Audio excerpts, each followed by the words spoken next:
E hoje eu quero pensar com você um pouquinho à luz da palavra de Deus, um pouquinho na mensagem que Deus colocou no meu coração para esse tempo.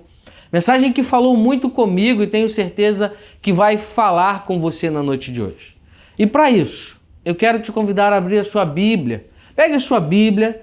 Hoje eu queria convidar você a pegar a sua Bíblia e a tê-la com você. Precisaremos usar alguns versos. E para esse momento leremos o capítulo 39 de Gênesis, verso de número 2. Mas usaremos uma série de versos para pensarmos à luz da vida de José sobre o tema Deus está com você. Não tenho dúvida, meu querido irmão, que Deus quer falar algo de maneira tremenda ao seu coração. Deus tem uma palavra poderosa para você nessa noite. Palavra essa que quando Deus trouxe ao meu coração se encheu de esperança, meu coração se encheu de alegria. E nessa noite eu quero partilhar dessa esperança com você. E para isso eu quero convidar você a abrir a sua Bíblia. Gênesis 39, verso 2, o texto vai estar aqui na legenda, mas usaremos muitos versos ainda do capítulo 39, dos capítulos subsequentes. Diz assim o texto: O Senhor estava com José, de modo que este prosperou e passou a morar na casa do seu senhor egípcio. O Senhor estava com José, de modo que esse prosperou e passou a morar na casa do seu senhor egípcio. Vamos orar? Pai querido, ó Deus, nessa noite estou agradecido ao Senhor por poder estar com os meus irmãos, com a nossa igreja, mais uma vez ministrando a palavra do Senhor. E, ó Deus, diante da sua palavra, queremos pedir que o Senhor nos fale, trazendo, ó Deus, o teu desejo, a tua vontade ao nosso coração. É a oração que te fazemos em nome de Jesus. Amém. Meu querido irmão, eu quero pensar sobre esse tema. Deus está com você. E há uma historinha muito antiga. Lembro quando era menino, era comum a igreja distribuir uma série de marcadores de Bíblia. Hoje a gente já quase não vê mais. E eles vinham com várias histórias. Dentro dessas histórias, uma delas era chamada de Pegadas na Areia. A história dizia o seguinte: certo homem havia morrido ou tido uma oportunidade de encontro com Deus. E nessa oportunidade de encontrar com Jesus, ele foi levado até a praia, um lugar de uma areia muito grande. E ali ele pôde rever a sua história. E ao olhar os fatos da sua história, estando com o Senhor ao seu lado, ele percebeu que a cada momento da sua vida haviam dois pares de pegada na areia. E aquelas pegadas representavam os momentos da sua vida. E nos momentos mais felizes, nos momentos de maior alegria, momentos onde haviam conquistas, vitórias, a chegada de filhos, o seu casamento, as promoções do trabalho, as conquistas, haviam sempre dois pares de pegadas na areia. Então ele percebeu que aqueles dois pares eram um par dele e um par da pessoa de Jesus que caminhava ao seu lado.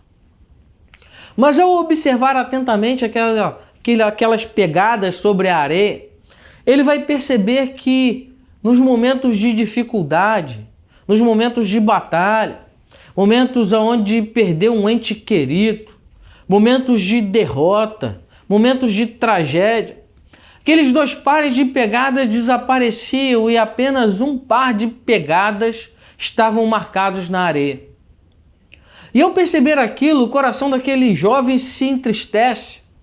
E aquele moço vai então se entristecendo, percebendo que haviam nos momentos de felicidade dois pares e no momento de tristezas apenas um par. E a tristeza foi tão grande, o seu semblante foi caindo, que ele olha para o Senhor que está ao seu lado e diz a seguinte frase: Senhor, estando nos momentos de mais alegria do meu lado, como pode, nos momentos de maiores dificuldades, o Senhor me abandonar? Pois há apenas um par de pegadas na areia. E Jesus olha para ele naquele tempo, naquele momento, diz a historinha, e diz para ele o seguinte: não, meu filho, foram nesses momentos que eu tomei você no colo para que você não caísse. Essa é uma verdade maravilhosa. A verdade de que Deus está conosco. E é a partir dessa verdade que eu quero pensar, à luz da história de José, e extrair dela, então, da palavra de Deus, as verdades que nos farão crer de que Deus está conosco, assim como esteve com José. Você sabe muito bem, a Bíblia é repleta de histórias, de reviravoltas, de transformações. A Bíblia narra, amados, muitas reviravoltas nas histórias. A Bíblia narra muitas transformações da parte de Deus, trazendo solução, trazendo livramento, trazendo salvação à vida daqueles que aqui tiveram os seus relatos marcados. E ainda assim Deus continua agindo nas nossas vidas hoje. A presença de Deus na vida de José fez toda a diferença, pois foi a partir da consciência de que Deus estava ao seu lado, ou seja, a partir da consciência dessa verdade, que José pôde pautar a sua vida de maneira que viveu de uma forma agradável a Deus. Amados, nós não podemos permitir que algumas expressões que repetimos e temos repetido aqui durante muito tempo se tornem apenas chavões, meros evangeliqueis. Quando declaramos de que a nossa vida está sob o controle absoluto de Deus, quando declaramos que Deus não perde o controle das nossas vidas, que dependemos dele, precisamos ter isso em mente como uma certeza afirmada em nosso coração, não apenas a expressão comum, natural de alguém que serve a Deus. Um evangeliquez não pode ser apenas expressão de lábios, precisa ser uma certeza interna, firme, sólida em nosso coração. O texto de 39:2 vai dizer que o Senhor estava com José. Amados, a convicção de que Deus estava com José fez com que José vivesse uma vida agradável a Deus. Era essa certeza que o impedia de tomar atitudes que desagradassem a Deus. Por isso José não pecou. José, ou melhor dizendo, José não pecou, não. José fugiu da aparência do mal para evitar pecar. Por isso José não se vingou quando teve a oportunidade. Por isso José não se desviou da missão, mesmo em tempos difíceis. Gênesis capítulo 39, versos de 9 a 11. José vai fazer uma declaração maravilhosa. E ele vai dizer assim: ninguém nesta casa está acima de mim. Ele nada me negou, a não ser a senhora, porque é a mulher dele. Como poderia eu, então, cometer algo tão perverso contra Deus? 37:9. Ou melhor, 39:9. Em Gênesis 39:9, José vai dizer: olha, Deus está comigo e essa consciência me impede de pecar.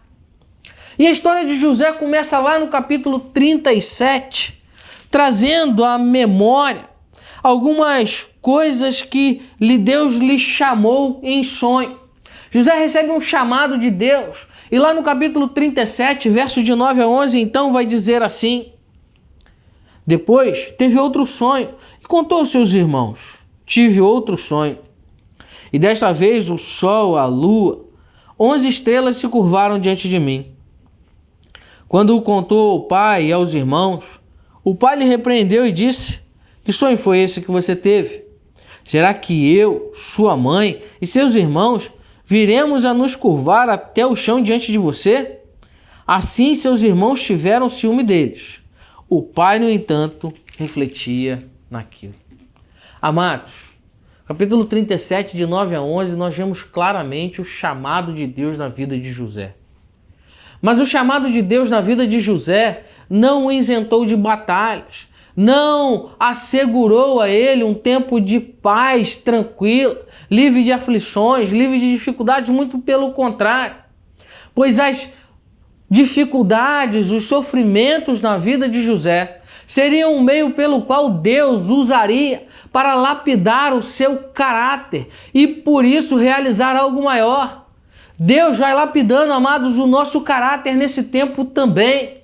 E lapidando o nosso caráter através das batalhas, das lutas, do sofrimento, para nos usar em algo ainda maior. Deus continuou com José. E a vida de José estava marcada por duas características, que podemos declarar que elas estavam presentes em sua história. E presentes na sua história eram a garantia de que Deus estava com ele.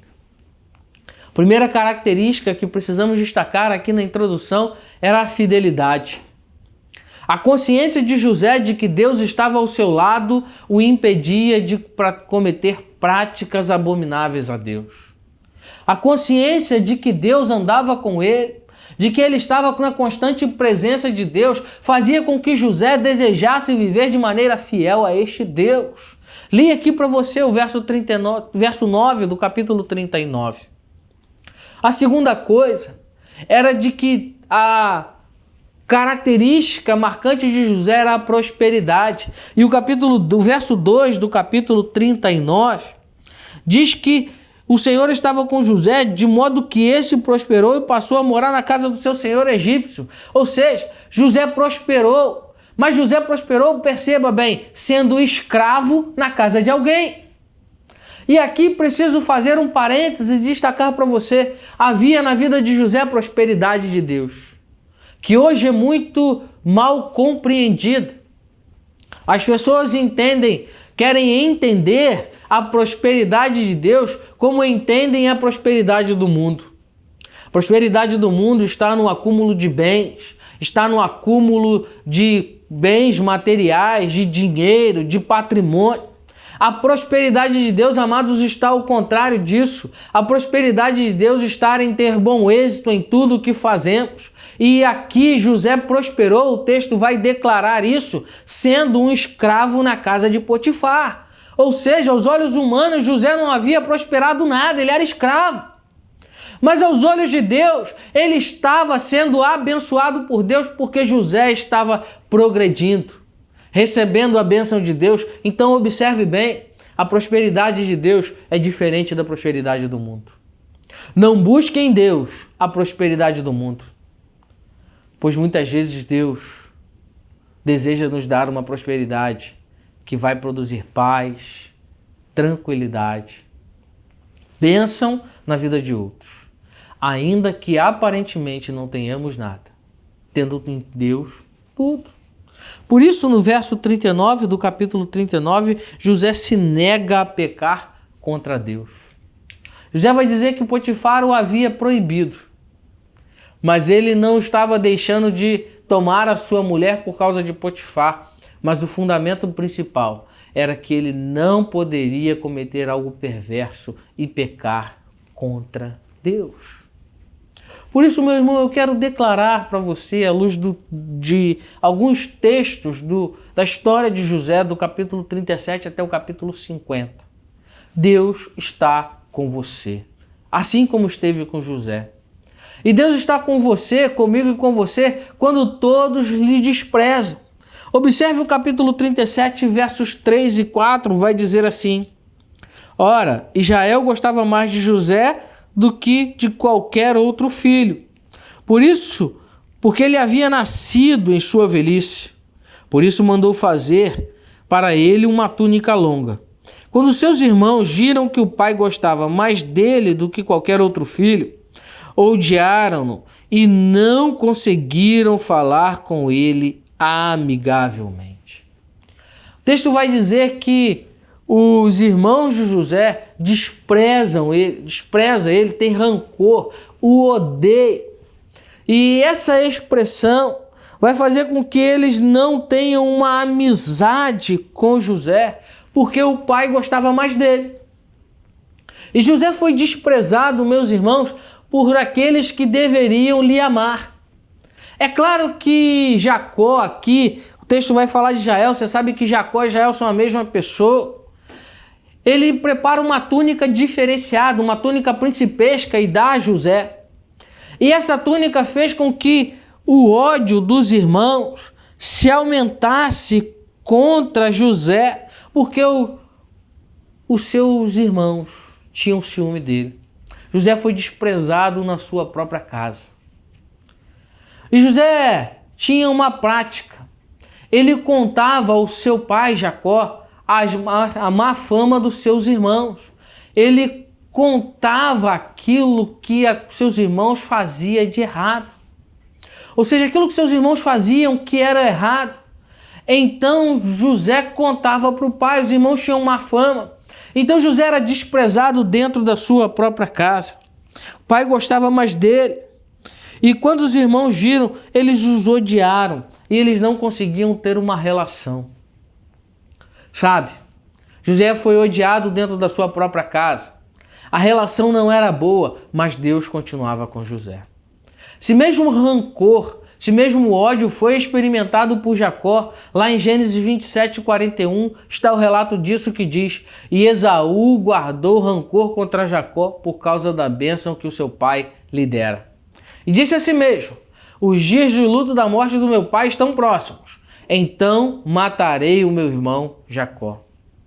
A tragédia que se estabeleceu sobre a vida de Jacó por conta do roubo e do engano da bênção de Esaú. Ele comprou a bênção de Esaú e enganou o seu pai para tomar a bênção que ele havia comprado com um prato de lentilhas. Então agora José experimenta esse mesmo sentimento na sua casa. Todos haviam desprezado. E o desprezo, meu irmão, é um sentimento humano de rejeição. Porém, nós precisamos caminhar crendo que somente o pecado nos faz ser rejeitados por Deus. Podem todos nos abandonar, desprezar as nossas vidas, mas Deus seguirá conosco. Precisamos ter essa certeza. Crendo, amados, que todos podem deixar de falar conosco.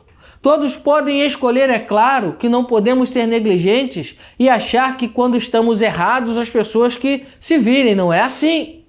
Mas quando estamos no centro da vontade de Deus, fazendo aquilo que a palavra de Deus ordena, o desprezo ele é uma consequência da luta da carne com o espírito, do pecado contra o Espírito de Deus, e seremos rejeitados e desprezados por algumas pessoas pelo simples fato de servir a Deus.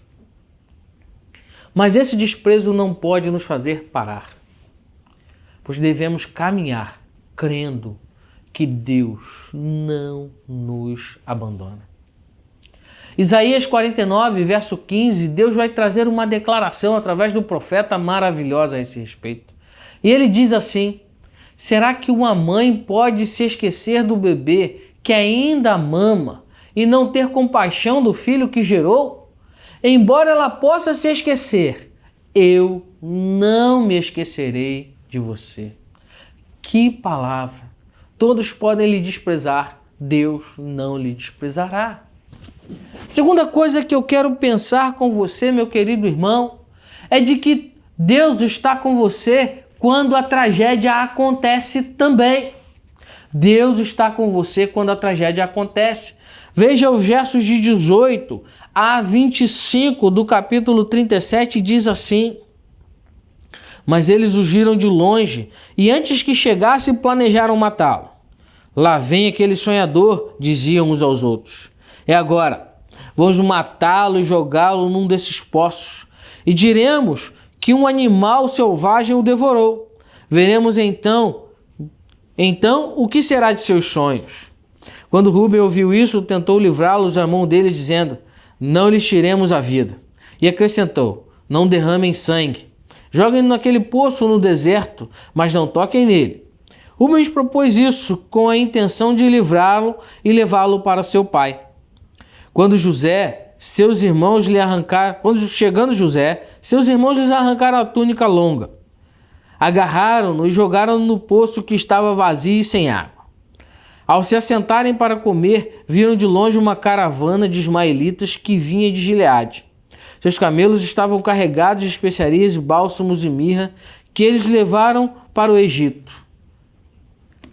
26. Então, Judá disse então aos seus irmãos: ganharemos se matarmos os nossos irmãos e escorrermos seu sangue? Vamos vendê-los aos ismaelitas. Não tocaremos nele, afinal é nosso irmão, nosso próprio sangue. E seus irmãos concordaram. Amados, José está cumprindo uma ordem do pai, indo ver o que os irmãos, visitar os irmãos que estavam trabalhando. Chegando ali, os irmãos têm a ideia de matá-lo. O ódio era tanto que os irmãos de José desejavam matá-lo. E então, José sofre a tragédia da sua vida. E olhando para a história de José, podemos pensar que José não poderia ser alguém que tivesse Deus ao seu lado na ótica humana. Porque estando José caminhando de acordo com a vontade de Deus e dentro do chamado de Deus na sua vida, José sofre a tragédia. A vida de José não começa pelo sucesso. A vida de José começou experimentando desprezo e experimentando agora a maior tragédia na sua vida. José foi vendido como escravo pelos seus irmãos. O chamado de Deus na vida de José despertou ainda mais o ódio dos irmãos. E a inveja e a indiferença foram um combustível para que José fosse algo de algo aparentemente terrível.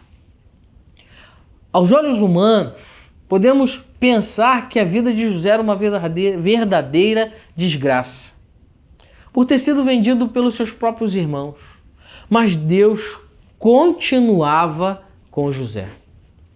Amados, quando nós declaramos que a nossa vida está sob o controle absoluto de Deus, já disse isso aqui, isso não pode ser apenas um evangeliquez.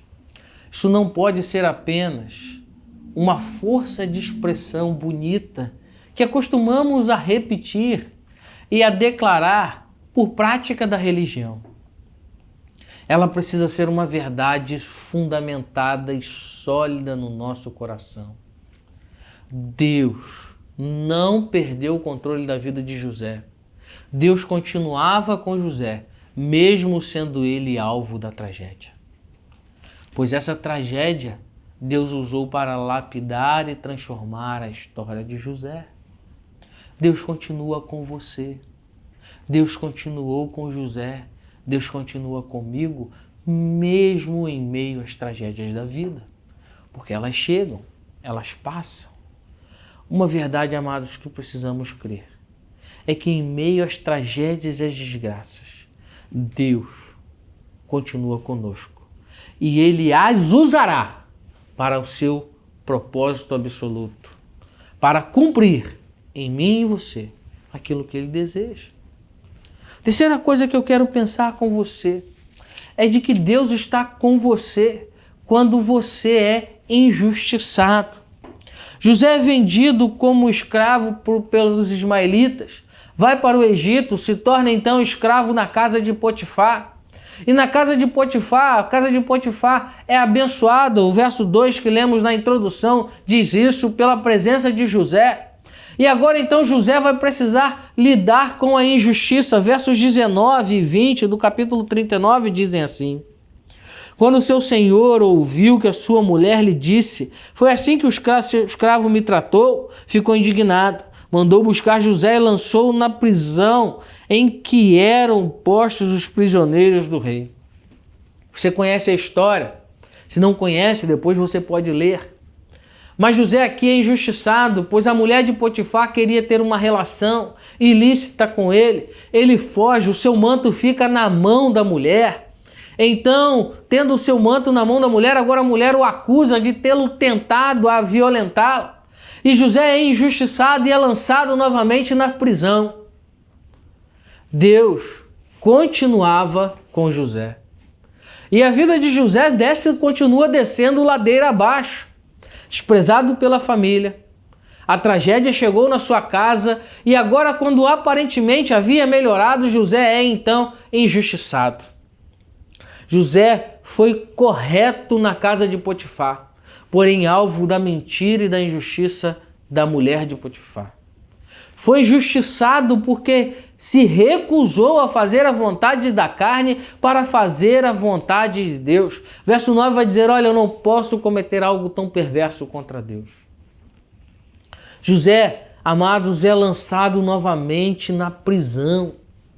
Aparentemente, a sua condição teve uma pequena melhora e agora novamente o sofrimento está batendo a porta de José e José está sendo injustiçado novamente. José está sendo lançado na prisão novamente. José está experimentando o amargor e o drama da vida. Mas José tinha a convicção plena da presença de Deus. José continuava servindo a Deus. Olha os versos 20 e 21 do texto do capítulo 39. Mandou buscar José e lançou-lo na prisão, em quem eram postos prisioneiros do rei. José ficou na prisão, verso 21. Mas o Senhor estava com ele e o tratou com bondade, concedendo-lhe a simpatia do carcereiro. Amados, que Deus maravilhoso é esse. Quando os homens injustiçam você, quando os homens planejam o mal contra você, como injustiçaram José e planejaram o mal com ele, ainda na prisão, o texto vai dizer o seguinte: Deus estava com José e lhe tratou com bondade, por isso creia nessa verdade. Deus está com você e deseja lhe tratar com bondade. Para isso, seja fiel a Ele. O Senhor nos trata com bondade, amados, mesmo quando os homens não podem fazê-lo. Essa é uma verdade. Quarta coisa que eu quero pensar com você é que Deus está com você, assim como esteve com José, mesmo quando você é esquecido. A história de José na prisão continua e lá no verso 13, o texto vai trazer uma verdade bastante interessante, verso 14. Quando tudo estiver, José é chamado para interpretar os sonhos do copeiro real e do padeiro real. E na interpretação dos sonhos, José faz um pedido lá no verso 14, dizendo: quando tudo estiver indo bem com você, lembre-se de mim, seja bondoso comigo e fale de mim ao faraó e tira-me dessa prisão. José pediu que aquele homem se lembrasse dele. E lá no verso 23 vai dizer o seguinte: olha o que José recebeu de recompensa. O chefe dos copeiros, porém, não se lembrou de José, ao contrário, esqueceu-se dele. As notícias da falsa morte de José fizeram ficar apenas na lembrança da sua família, do seu pai. Seus irmãos, por conta do ódio, já nem se lembravam mais de José. E agora, novamente, o texto vai dizer que o copeiro real, o chefe dos copeiros, tinha a oportunidade de pedir ao faraó a instância maior do Egito por José. E o texto vai dizer que o copeiro se esqueceu dele. Amados, José na prisão precisou lidar com a ingratidão, com a indiferença, com o esquecimento daqueles que foram alvo da sua bênção. Mas mesmo tendo que lidar com aqueles que aparentemente haviam desfrutado das bênçãos da sua vida, José não permitiu que isso mudasse o seu caráter. Mesmo sendo esquecido por aqueles que poderiam lhe ajudar de alguma maneira, José não mudou o seu caráter. José continuou, como diz o verso 23 do capítulo 39, sendo alguém usado por Deus. Dizia assim o texto: o carcereiro, capítulo 39, verso 23, não se preocupava com nada que estava a cargo de José, porque o Senhor estava com José e lhe concedia bom êxito em tudo o que realizava. Meus irmãos, nós temos a sensação de que José, e talvez você esteja aí pensando, conhecendo a história de José, mas logo depois o copeiro se lembrou. José ficou esquecido na prisão por 2 anos. O texto dá a impressão que foi imediato, numa leitura desatenta. Mas de uma leitura detalhada você vai perceber que José foi esquecido pelo copeiro por 2 anos. Amados, Deus está conosco mesmo quando somos esquecidos por aqueles que deveriam nos retribuir, humanamente falando, as bênçãos. Não podemos esperar dos homens aquilo que só Deus pode fazer. E um dos grandes desafios de crer que Deus está conosco quando somos esquecidos é saber que na vida muitas das vezes seremos alvo do mal. O mal chegará até nós. Seremos visitados pelo sofrimento do mal. Mas nós não podemos nos contaminar com o mal. Paulo, escrevendo aos Romanos, capítulo 12, vai dizer: não vos deixeis vencer pelo mal, antes vence o mal com o bem. Amados, ter a certeza de que Deus está conosco, mesmo que se esqueçam daquilo que fizemos ou se esqueçam de nós, é não nos tornar como aqueles que estão sendo usados pelo mal. É continuar sendo agentes da transformação de Deus. José foi assim. Mas a história de José continua. E nós precisamos crer, amados, que Deus está com você, comigo, como esteve com José, para nós sermos usados por Ele. Deus está com você para você ser usado por Ele. Capítulo 40, verso 8 vai dizer assim: e eles responderam: tivemos um sonho, mas não há quem interprete. Disse-lhe José: não são de Deus as interpretações? Conte-me os sonhos. José está ali falando com o copeiro e com o padeiro. Lá no capítulo 41, verso 16, na presença de Faraó, José novamente respondeu José: isso não depende de mim, mas Deus dará ao Faraó uma resposta favorável. Verso 25 do capítulo 41, Faraó teve um único sonho, disse-lhe José: Deus revelou ao Faraó o que ele está para fazer. Amados, mesmo diante de tantas tragédias, José não teve o seu caráter mudado, porque José sabia que Deus estava com ele para usá-lo. José tinha consciência de que ele era instrumento na mão de Deus e ele não podia ser usado pelo mal. Então José se dispôs.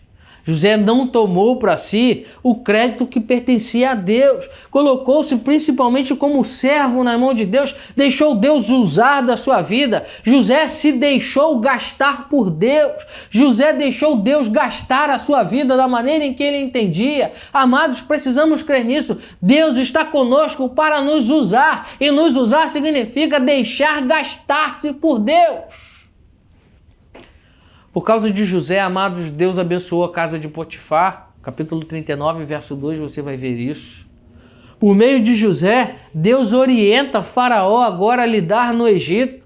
E no capítulo 33, versículo 33 do capítulo 41, José vai dar uma orientação ao Faraó bastante interessante que diz assim: procure agora o Faraó, um homem criterioso e sábio, e coloque-no no comando da terra do Egito. José está dizendo: olha, Faraó, procura alguém, coloca alguém no comando dessa terra, porque você vai precisar de alguém que gerencie isso. Amados, José foi usado não apenas para orientar Faraó, mas José providenciou o recurso que salvou a nação do Egito da fome e, consequentemente, José foi usado para salvar a sua família. Versículo 46 do capítulo 41 e capítulo 42, versículo 42 relatam isso. E José foi usado por Deus, ao ponto de ser colocado como o homem mais importante do Egito. Capítulo 41, a partir do verso 38, Faraó vai dizer assim: por isso Faraó lhe perguntou: será que vamos achar alguém como esse homem em quem está o Espírito Divino? Observe isso. Faraó era tido como um deus do Egito. E o Faraó reconhece o Espírito de Deus na vida de José. Faraó dá testemunho de que José estava sendo usado por Deus. E aí então, o verso 39 vai dizer: disse pois Faraó a José: uma vez que Deus lhe revelou todas essas coisas, não há ninguém tão criterioso e sábio como você. Você terá o comando dos meus palácios e todo o meu povo se sujeitará às suas ordens. Somente em relação ao trono serei maior que você. E o Faraó prosseguiu: entrego a você agora o comando de toda a terra do Egito. Meus irmãos, aquele menino que era escravo, que foi prisioneiro e foi esquecido, era o homem usado por Deus. E agora foi o homem usado por Deus para salvar o Egito da fome e salvar a sua família. Quando vivemos, amados, de acordo com a vontade de Deus, observando a sua presença em nós, Ele mesmo se encarrega de nos usar. Ele mesmo se encarrega de nos colocar nos lugares por Ele mesmo preparado. Deus se encarrega de nos colocar no lugar certo, no tempo certo, na hora certa, para o objetivo certo, desde que façamos isso de acordo com o centro da sua vontade, conscientes da presença deles. Agora, em nós, Deus está com você, deseja usar você para aquilo que Ele planejou para você. A sexta coisa que eu quero pensar com você é de que Deus está com você para tornar o mal e bem. Capítulo 50, a história de José continua, anda bastante. No verso 18, José vai fazer uma declaração aos seus irmãos que é tremenda. Seu pai havia morrido e os seus irmãos ficam com medo da vingança de José. E aí José faz a declaração que é a seguinte: depois de virem seus irmãos, prostraram-se diante dele e disseram: aqui estamos, somos teus escravos. José, porém, lhe disse: não tenham medo. Estaria eu no lugar de Deus? Vocês planejaram o mal contra mim, mas Deus o tornou em bem, para que hoje fosse preservada a vida de muito. Por isso não tenham medo, eu sustentarei vocês e os seus filhos. E assim tranquilizou e lhes falou amavelmente. José não deixou que a maldade, a crueldade, a indiferença dos homens mudassem o seu caráter, porque José deixou que Deus fosse a sua justiça. Deus fosse o seu vingador e Deus tornou o seu mal em bem. Mesmo com todo o sofrimento, amado, José reconhece que Deus estava usando as suas lutas, as suas histórias para cumprir o propósito e as suas promessas. Deus cumpriu os propósitos dos sonhos de José, lá no capítulo 42, versos de 8 a 9, diz assim: José reconheceu seus irmãos, mas eles não reconheceram. Lembrou-se então dos sonhos que tiveram a respeito dele e lhes disse: vocês são espiões. Vieram para ver de onde a nossa terra está protegida. Os irmãos estão se prostrando diante de José. Os irmãos não reconhecem José, mas o texto diz que José se lembra de que Deus havia lhe dado um sonho. José viu o cumprimento dos seus sonhos. Deus usou o mal aparente e o tornou em bem para poder usar a vida de José. José começa mais uma vez a perceber a mão de Deus, usando a sua vida, usando o sofrimento da sua vida para cuidar e abençoar aqueles que aparentemente lhe haviam causado mal. Deus usou a vida de José para salvar a vida da sua família. Lá no capítulo 45, versos de 4 a 7, diz isso. Diz assim: cheguem-se mais perto, disse José a seus irmãos. Quando eles se aproximaram, disse: eu sou José, o seu irmão, aquele a quem vocês venderam ao Egito. Agora não se aflijam nem se recriminem por terem me vendido para cá, pois foi para salvar a vida que Deus me enviou adiante de vocês. Pois foi para salvar vidas que Deus me enviou. José vai dizer: olha, o meu sofrimento Deus usou e me preparou para que eu pudesse ser instrumento de bênção e salvação na minha família. José viu Deus tornar o mal em bem porque pôde prover alegria e segurança à sua família. O capítulo 45, versos 16 e 18, vai declarar isso. O faraó e os seus convidados sabem que a família de José ali estava. E sabendo disso, eles então se alegram e dão a José a possibilidade de trazer a sua família para hospedar-se em segurança, para hospedar-se com garantias. Amados, Deus tornou o mal em bem de José para abençoar muitas vidas através da vida de José e lapidou o caráter de José através dos sofrimentos e das batalhas. Deus deseja tornar o nosso mal em bem, mas isso só é possível quando cremos que Deus está conosco. Por último, Deus está com você, assim como esteve com José, para cumprir as suas promessas. Versos 46, capítulo 46, versos de 1 a 4 diz assim: Jael partiu com tudo o que lhe pertencia. Ao chegar a Berseba, ofereceu sacrifícios ao Deus de Isaque, seu pai. E Deus falou a Jael por meio de uma visão noturna: Jacó, Jacó. Eis-me aqui, respondeu ele. Eu sou o Deus do seu pai. Disse ele: Não tenha medo de descer ao Egito, porque lá farei de você uma grande nação. Eu mesmo descerei ao Egito com você e certamente o trarei de volta, e a mão de José fechará os seus olhos. Olha que coisa maravilhosa, irmãos. Deus havia prometido estar com Abraão, com Isaque e com Jacó.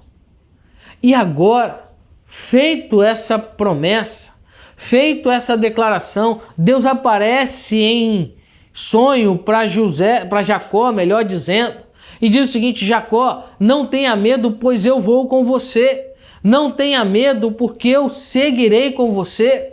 E eu seguirei com você para cumprir a minha promessa. Deus usou a vida de José para cumprir as promessas feitas a Jacó. Promessa essa feita a Abraão lá no início. E todo o sofrimento de José tinha um único propósito: cumprir as promessas de Deus na vida da sua família, prover um Messias, um povo, para que esse povo providenciasse o Messias, para que eu e você pudéssemos ser abençoados.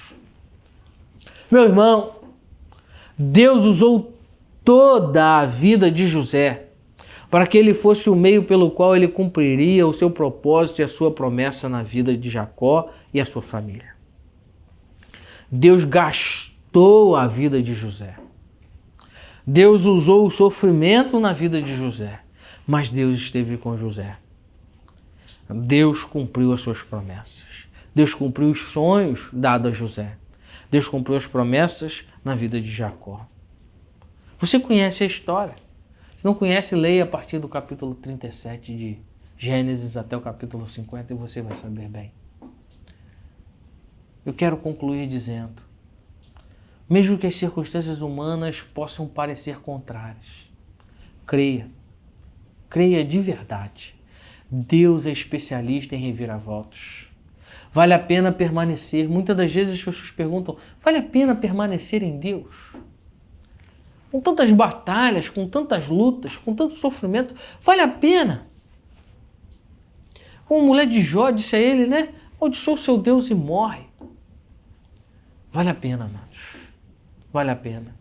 Deus é especialista em reviravoltas. Deus é especialista em transformações de histórias. Vale a pena permanecer em Deus mesmo na batalha. Sabe por que vale a pena? Porque podemos declarar: Deus está comigo. Deus está conosco, amados. Creia nisso. E quando Deus está conosco, o resultado é mais que excelente. Porque Deus é fiel. Ele cumpre as suas promessas. Deus está conosco, ainda que todos nos desprezem. Deus está conosco, ainda que a tragédia chegue até nós. Deus está conosco, ainda que sejamos esquecidos. Deus está conosco, ainda que sejamos alvo do sofrimento. Eu quero voltar aqui e dizer: Deus está conosco quando todos nos desprezam, quando a tragédia acontece.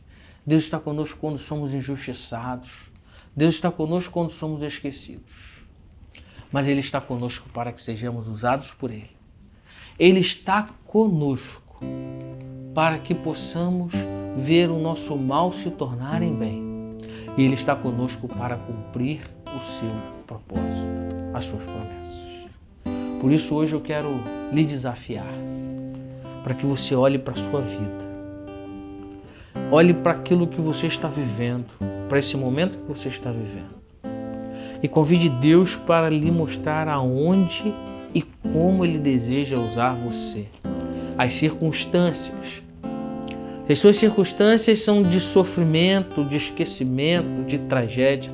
Ainda que você esteja aparentemente descendo a ladeira. Pergunte a Deus quais são as lições que Ele deseja lhe ensinar, pois Ele tem estado com você. Pergunte a Deus como Ele quer usar a sua vida e viva para a glória dEle e você verá o resultado mais que excelente. Pense nisso.